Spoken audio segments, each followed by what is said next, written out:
այս կողմը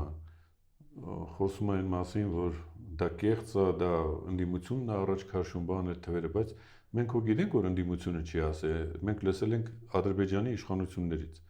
Հիմա նրանք այդ 300,000-ը երբ որ ասում են, դա օդից վերցրած թիվ է, տենց թիվ գոյություն չունի։ Մեր իշխանությունները փոխանակ հերքեն ու ասեն, տենց բան գոյություն չունի եւ բերեն փաստերը եւ հակառակ բերեն այն թվերը,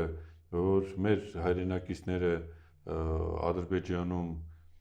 վտարվել են, ցեղասպանության են ենթարկվել եւ հեռացել են այդ մոտ 550,000 մարդ, ընդ որում Արցախը չհաշված։ Դրա մասին քար լռություն ոչ ոք չի խոսում։ Դա ինչ է նշանակում։ Դա նշանակում է, որ իրականում այս մարդիկ համաձայնվել են այդ մտքի հետ, որ նրանք պետք է գան ստեղ։ Ճիշտ եք ասում, նրանք բնիկ ստեղ չեն եղել, նրանք եկվորներ են, նրանք զավթել են մեր երկիրը, եւ հետո պրոցեսների արդյունքում սկսեց 88 թվականից սկսեց այդ շարժումը եւ նրանք բոլորը հեռացան եւ ոչ մի զոհ չի եղել Հայաստանի տարածքում։ Բոլորը իրենց տները փոխանակել են, վաճառել են, փոխհատուցում են ստացել, գնացել, իսկ մեր հայրենակիցները այնտեղ ենթարկվել են ցեղասպանության, դա փաստ է։ Դա բոլորը գիտեն։